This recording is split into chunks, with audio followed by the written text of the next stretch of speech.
Daniel spent the next few days in the infirmary, drifting between sleep and wakefulness. His body was weak, but the human doctors assured him he would recover. Every time he opened his eyes, he expected to be alone, but he wasn't. The Seraph. Mother returned each day, sometimes with her child, sometimes with others of her people. She did not speak much, but her presence was constant, her tall figure standing quietly at the edge of the room, watching him with eyes that carried both gratitude and something deeper. At first, Daniel felt uncomfortable under her gaze. He wasn't used to being the center of attention. He was just an engineer, not a soldier or a leader. But she never looked at him with pity. Instead, there was a respect in her eyes that unsettled him. It was as if she saw him as more than he saw himself. On the third day, she finally spoke more than a few words. With careful effort, she shaped the human language. "Your pain is for my child. You take it." Her words were halting, but clear. She lowered her head slightly, which Daniel had learned was a sign of deep respect among the Seraph. "You are honored." Daniel shook his head. His voice was hoarse, but he managed to reply. "I only did what anyone would have done." Her eyes narrowed slightly, as if she disagreed. She touched her chest with her hand, then extended it toward him. "No. You give your body. You shield. For us, it is more." The weight of her words lingered in the room. Daniel didn't fully understand, but he could feel the seriousness of it. He nodded weakly, not knowing what else to say. Later that evening, as he rested, one of the human nurses explained quietly. "Do you realize what you've done?" she asked. Daniel frowned, confused. The nurse leaned closer. "Among their people, protecting a child, especially risking your life for one, is the highest act of honor. It's something sacred to them. Their whole society is built on the idea that children must be defended at all costs. For an outsider to do what you did, it's not just bravery to them. It's something that binds you to their traditions." Daniel listened, stunned. He hadn't thought about it like that. To him it was simple. The child was in danger and he acted. But to the Seraph, his act carried meaning far beyond the moment. The following day, the mother returned again. She was not alone this time. Several other Seraph elders came with her, their tall forms draped in robes that shimmered with faint light. They carried themselves with dignity, their faces serious. Daniel felt a chill run through him as they entered. This was no casual visit. Something important was happening. The mother spoke first, her voice steady. "I am Soraya," she said, giving her name for the first time. She gestured to the child at her side. "This is Lyra." The child smiled shyly at Daniel, her bright eyes filled with warmth. One of the elders stepped forward, his voice deep and musical. Though Daniel could not understand all the words, he caught fragments. The nurse beside him whispered translations when she could. The elder spoke of laws, of old traditions, of bonds that were formed in fire and sacrifice. And then Soraya spoke again, looking directly at Daniel. "You take the strikes for my blood," she said slowly, choosing each word with care. "You are now bound. By our law, by our heart. You are of us." Daniel's breath caught. He didn't know what to say. "Bound? What does that mean?" he asked softly. The nurse translated, though she herself seemed uncertain. "It means she claims you, not as property, but as kin. You saved her child. By their ancient law, you are now part of her family. It is not a request, it is a bond they cannot ignore." Daniel's heart pounded. He wasn't sure he understood the full weight of this. He was just a man who acted on instinct. Now he was being pulled into something far greater. He looked at Soraya, who stood tall and unyielding, her eyes locked onto his. There was no malice in her gaze, but there was determination. To her, this was not a choice, it was truth. I don't know if I can be part of your family," Daniel whispered, his voice trembling. Soraya's expression softened slightly. She stepped closer, her tall shadow falling over him. You already are, she said gently. Then she placed her hand over her heart again and repeated the gesture toward him. The child, Lyra, mimicked her mother's motion, placing her small hand on her chest and then pointing at Daniel. For a moment, Daniel felt overwhelmed. He had always lived a simple life, never seeking greatness, never asking to be tied to destiny. Yet here he was, claimed by a people he barely knew, connected to them by an act of sacrifice he hadn't even thought through. He closed his eyes, letting the weight of it sink in. Over the next few days, the Seralith elders came again, this time teaching Daniel more about their traditions. They explained, through broken words and gestures, that to shield a child was to accept a sacred role. It meant protection, loyalty, and honor. It also meant that the mother of the child had the right to claim the protector as kin. This bond could not be broken because it was more than law. It was spiritual, rooted in their deepest beliefs. Daniel listened carefully, though confusion and fear still lingered in his heart. He did not want to insult them, nor did he want to make promises he couldn't keep. But every time he looked at Lyra's smiling face or at Soraya's steady eyes, something in him shifted. He had never known a family of his own. He had grown up an orphan, raised by distant relatives, always feeling like an outsider. The idea of being accepted, of belonging to someone, both frightened and comforted him. One evening, Soraya came alone. She stood by his bedside, silent for a long time. Finally, she spoke in a low voice. I know you do not understand, but know this. In our hearts, you are one of us. You saved what is most precious. We will never forget. Her words lingered in Daniel's mind long after she left. He stared at the ceiling, wondering what his life was turning into. He had come to this colony just to work, to fix machines, to keep the lights on. Now he was being pulled into the heart of an alien culture, bound to a mother and child who saw him as more than he ever imagined himself to be. The next morning, he was strong enough to walk a little. With help, he stepped outside the infirmary, for the first time since the accident. The air was cool, the twin suns low on the horizon. As he stood there, catching his breath, he saw Soraya and Lyra waiting for him. The child ran to him at once, her laughter ringing out like music. She clung to his arm, her small hands gripping him tightly. Soraya watched quietly, her eyes soft. Daniel felt something stir in his chest, a connection, fragile but real. He didn't know what the future held, but he knew one thing. His life was no longer just his own. Daniel never thought his life would change on that quiet afternoon. He was just a worker, a human engineer sent to one of the colony worlds to maintain equipment. His daily routine was usually simple. Check the machinery, repair what was broken, make sure the power kept flowing to both the human and alien settlements. Life on the colony was not always exciting, but it was steady, and for Daniel, steady was enough. He didn't think of himself as a hero or someone destined for greatness.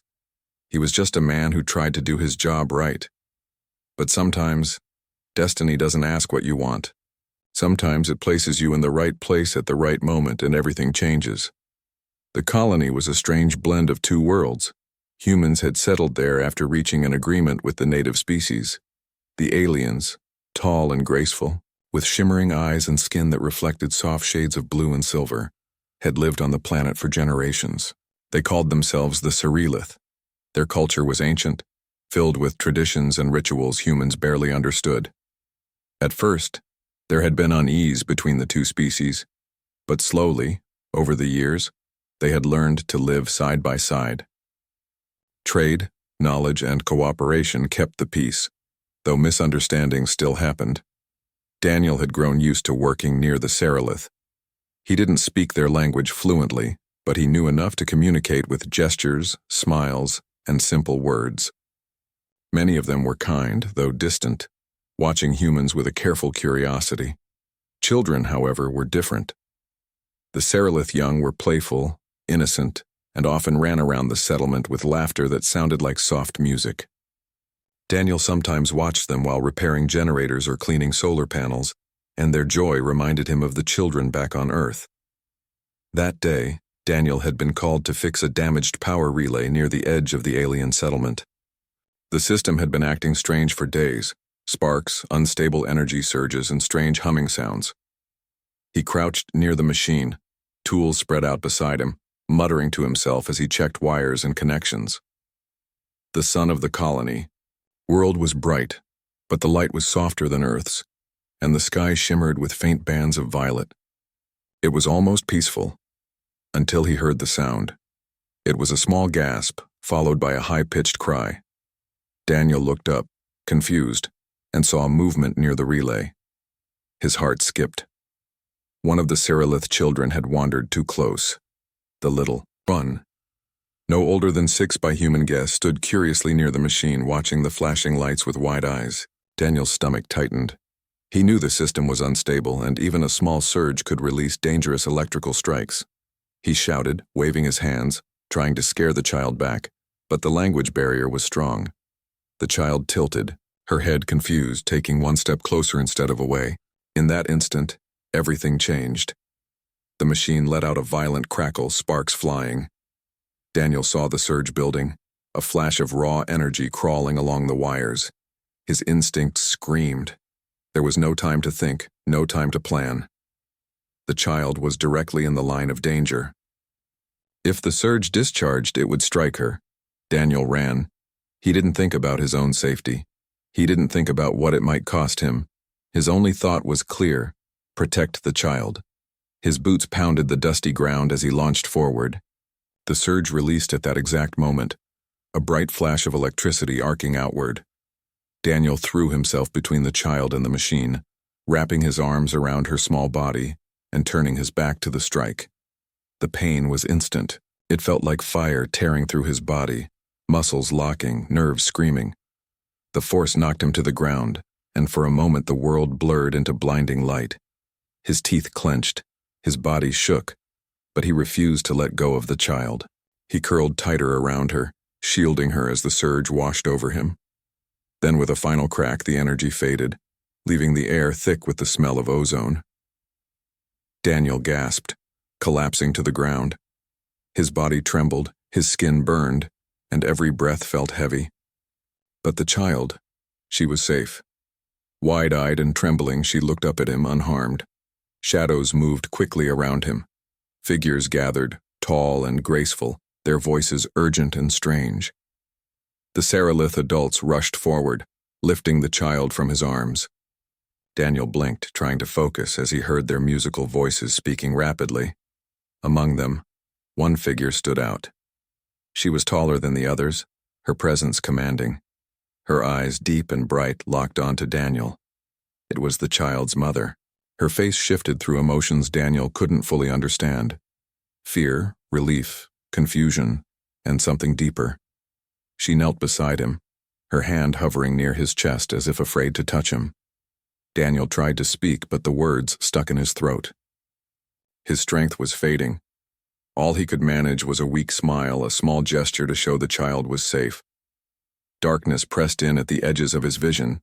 He felt himself being lifted, voices calling, and then nothing. When Daniel woke again, he was lying on a soft bed in the human outpost's infirmary. Machines beeped softly beside him, monitoring his condition.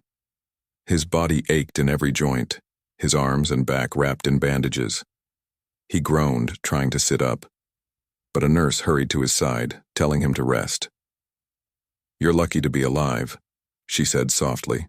"That surge nearly killed you." Daniel closed his eyes, the memory of the child's frightened face still clear in his mind.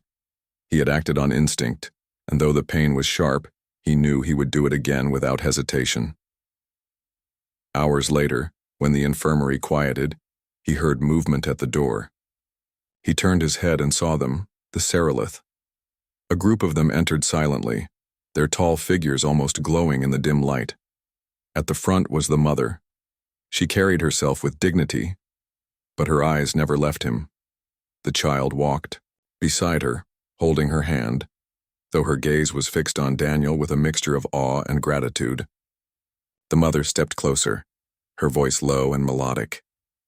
She spoke in her language, words Daniel couldn't understand, but the tone carried weight. Then, in broken human speech, she said, "You shielded my child." Her voice trembled slightly, though her posture remained firm. Daniel swallowed, unsure how to respond. He managed a nod, whispering, "She's safe. That's what matters." The mother's eyes softened, though her expression remained unreadable. She knelt briefly, a gesture that seemed filled with respect, before rising again. The child let go of her hand and ran to Daniel's bedside, reaching out a small hand to touch his arm. Her soft fingers pressed against his bandaged skin, and her musical voice spoke a single word that Daniel didn't know, but somehow felt: gratitude. In that moment, Daniel realized something had shifted. He was no longer just an engineer or an outsider. He had crossed an invisible line. He had risked everything for a child not his own, and the Seraph had seen it. The weight of their gazes, the depth in the mother's eyes told him this was not something they would forget. What he didn't yet know was that his act of protection had bound him to their lives forever. Daniel's strength returned slowly, but every day he felt a little better. The burns healed, the pain in his muscles faded, and soon he was walking on his own again. At first, he thought he would simply return to his old life, fixing machines, working quietly, keeping to himself. But he soon realized things were no longer the same. Wherever he went, the Seraph people looked at him differently. Their eyes followed him with quiet respect, and they stepped aside when he passed. It was not fear, but something deeper. The children were the boldest. Whenever Daniel entered the settlement, Seraph children ran to him, their laughter filling the air. They touched his hands, tugged at his sleeves, and called him words he did not understand but could guess were affectionate. Lyra was always among them, but she clung to him more than the others. She walked beside him whenever she could, holding his hand with a trust so pure it both warmed and unsettled him. One evening, as the sky glowed with the light of the twin moons, Daniel sat outside his quarters, watching the horizon. Soraya came to him, her tall form outlined against the fading light. She carried a small bowl of glowing fruit, which she offered to him. He accepted it carefully, unsure if it was for eating or just a gesture. "You heal well," she said in her careful human words. Daniel nodded. "Thanks to your people." Soraya studied him quietly for a moment, then sat beside him. Her movements were graceful, but her presence carried weight. After a long pause, she spoke again. "Do you know why we come to you? Why we do not leave you alone?" Daniel shook his head. "I don't really understand. I saved your daughter, yes, but it feels like more than that to you." Soraya's eyes glowed softly in the moonlight. "In our way you are bound. To my child. To me. This is not a small thing. It is not kindness only. It is blood oath." She placed her hand against her chest, then lightly touched his arm. "You carry her life in your hands that day.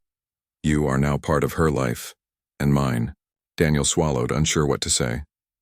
"But I'm not one of you. I'm human. I don't know your ways. I don't even know if I can be what you expect." Soraya tilted her head slightly. "You are already.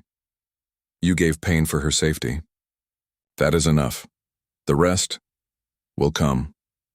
Her calm certainty both comforted and frightened Daniel. He had lived his whole life drifting, never belonging anywhere, never being claimed by anyone. Now, here was this woman from another world, telling him he was part of something greater than himself. The following days deepened the bond. Soraya began teaching him small things about her people's customs. She showed him how the Seraph greeted one another with hand gestures and gentle bows. She explained how they ate together in silence first, then spoke after, believing that food deserved respect before words. Daniel listened, awkward at first but willing to learn. He had always been curious, and now that curiosity grew stronger. Lyra, however, was his greatest teacher. The little girl was endlessly patient with him, tugging at his hand to show him the words of her language. She would point at a tree and say its name slowly, waiting for him to repeat it. When he made mistakes, she laughed, but not cruelly. Her laughter was full of joy. Slowly, Daniel began to pick up their words. He discovered that her name, Lyra, meant light song in their tongue. Sometimes he found himself smiling without realizing it, as if a piece of him long buried was awakening. One night, a storm swept across the colony. Lightning cracked through. The sky and winds howled against the settlement. Daniel rushed out to help secure equipment only to find Soraya and others already working. He joined them, holding down heavy panels, tightening ropes, and checking the power systems. At one point, a loud crash sounded and a section of roof broke free. Daniel dove in with others to hold it, his muscles burning as the storm raged. Through the chaos, he caught Soraya's eyes. She gave him a brief nod, and in that single glance he felt something unspoken pass between them. Trust. When the storm finally ended, the settlement was safe, though everyone was exhausted. As they gathered, Soraya stood before her people and spoke in her own tongue. Daniel didn't understand every word, but he caught enough to know she was speaking of him. Her people turned their eyes toward him, and many touched their chests in the gesture of respect. He realized then that he was no longer just a visitor. He was becoming part of their lives. Later, as the settlement settled back into calm, Daniel found himself sitting with Soraya and Lyra. The little girl leaned against him, already half asleep, her small hand gripping his sleeve. Soraya watched quietly, her expression unreadable, but there was a softness in her eyes he had not seen before. "You belong now," she said softly, almost like a whisper. Daniel wanted to protest, to explain that he was still human, still unsure, but the words caught in his throat. Instead, he looked down at Lyra, safe and warm against him, and then back at Soraya. For the first time, he allowed himself to wonder if maybe she was right. In the days that followed, Daniel became more involved. In their daily lives, he helped repair their tools, learned how they farmed glowing plants that seemed to drink moonlight, and even joined in their rituals. One evening he was invited to a small gathering where they lit stones that pulsed with inner light. They sang in voices that rose and fell like waves, and though Daniel did not know the words, he felt the meaning in his heart. When the song ended, Lyra placed one of the glowing stones in his hand. He held it, and Soraya said quietly, "Now you carry our light." The bond was no longer just spoken. It was lived. Daniel felt it every day, in the way Lyra trusted him, in the way Soraya looked at him, in the way the people treated him. He had come to this colony as a worker. Now he was something else, something he did not yet have a word for. But in his heart, he knew one thing with certainty. He was no longer alone. Daniel had thought that life among the Seralith would slowly settle into something normal, but he was wrong. The more time he spent with Soraya and Lyra, the more he realized that nothing about this bond was ordinary. He was not just a guest anymore. He was part of something sacred, and soon the weight of it would become clear. One morning, Soraya came to him with a solemn expression. She told him, in her careful human words, "Today, I speak for you before my people." Daniel frowned, confused. "Speak for me?" She nodded. "They must hear it. They must see. The bond must be made known." Before Daniel could ask more, she motioned for him to follow. Lyra clung to his hand, her steps quick and eager as if she knew something important was about to happen. Together they walked to the heart of the Seralith settlement. There, in a wide-open space lit by the soft glow of crystal towers, dozens of Seralith were gathered. Their robes shimmered faintly, their tall figures standing in silence as Soraya stepped forward. Daniel felt his heart beat faster. He wasn't used to crowds, let alone being the focus of one. But today, there was no hiding. Soraya raised her hand, and the gathering quieted. She began to speak in her own language, her voice strong and musical. Though Daniel could not understand every word, he recognized parts of it, the words for child, protector, bond, and kin. Her hand gestures were precise, and each time she spoke his name, the crowd turned their eyes toward him. Finally, she looked at him directly. "Daniel," she said in human speech, her voice carrying. "You take the strikes for Lyra. You give your body. You give your pain. By our law, by our blood, I claim you. You are of my family now." The Seralith people placed their hands on their chests in unison. The sound of their voices rose, not loud but deep, a chorus of approval. Daniel stood frozen, unsure what to do. Soraya stepped closer, lifting her hand to his chest. Her touch was light but firm. "This is not a chain," she said softly so only he could hear. "It is a bond. You are free, but you are not alone. You are ours." Daniel felt the weight of her words press into his heart. He wanted to argue, to say he was just a man, not ready for this. But when he looked down, Lyra was holding both his hands, her eyes shining with trust. He could not speak against that. So he gave a small nod. The crowd released a low, melodic sound, something between a hum and a chant. It echoed in the air, surrounding Daniel like a warm embrace. For the first time in his life, he felt truly seen. From that day forward, everything changed. The Seralith treated him not just as a respected guest, but as kin. They invited him to meals, shared their stories, and asked for his help in ways they had never done before. When Soraya walked with him, people bowed slightly to both of them. It was as though he had been adopted into something larger than himself. First, Daniel struggled with the weight of it. He was not used to being relied on. He worried he would fail them, that he would never live up to their expectations. But Soraya was patient. Whenever doubt clouded his face, she would say, "The bond is not about perfection. It is about heart. You have already given enough." One night, Daniel sat with Soraya by the fire while Lyra slept curled up beside them. He asked, "Why do your people take this so seriously? Why is protecting a child worth so much?"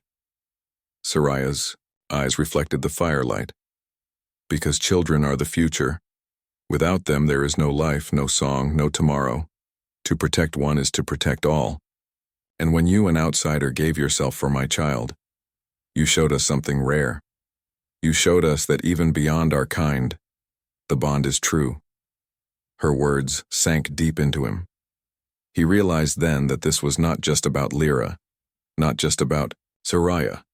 It was about their entire people, about what they stood for. His single act had crossed the boundaries of two worlds, but not everyone was pleased. Some humans whispered that Daniel was getting too close to the Seralith, that he was forgetting his own kind. A few even accused him of being foolish, of letting aliens use him. Daniel ignored them, but their words stung. He knew where his loyalty had been tested, in that moment when the surge struck. He had chosen to protect a child, and he would never regret it. Soraya, sensing his unease, reassured him. "Do not fear the words of those who do not see. You know what you gave. We know what you gave. That is enough." With time, Daniel stopped questioning so much. He began to accept that this bond was now a part of him.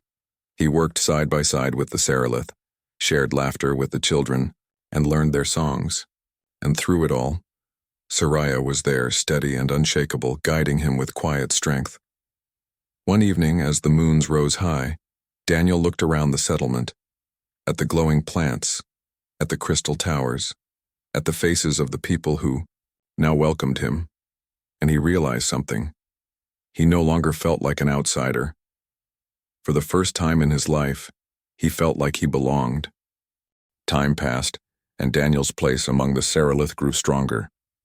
What had begun as a single act of protection had turned into a life he could never have imagined. Days flowed into weeks, and weeks into months. The bond was no longer new. It was part of his everyday existence. He worked with the Seralith farmers, helping them maintain the glowing fields that provided food for both humans and aliens. He taught some of their young how to repair human machines, and in return, they taught him their songs and their dances. The exchange of culture became natural, and Daniel found himself smiling more than ever before. Lyra became his constant shadow. Wherever he went, she followed, her small hand always reaching for his. She laughed when he stumbled over their words. She sang to him when he was tired, and she never let him forget that she saw him as more than just a protector. To her, he was a guardian, a second parent, someone who had chosen her when danger came. Soraya, too, grew closer. Though she was always calm and composed, there were moments when her eyes softened, moments when her words carried warmth that went beyond gratitude. She never forced him to accept more than he was ready for, but she reminded him again and again, "You are part of us now." One day, as Daniel walked through the settlement, he was stopped by one of the elders. The elder placed a glowing stone in Daniel's hand and said, "You came as stranger. You stay as kin. Our light is your light now." Daniel held the stone, feeling its warmth, and realized how true those words were. He had not just been accepted, he had been transformed. He was no longer the lonely engineer who drifted from place to place. He was a man with a home, a family, and a bond that reached across species. Of course, life was not always easy. There were challenges, storms that damaged the settlement, disagreements between humans and Seralith, and dangers from the wildlands, beyond.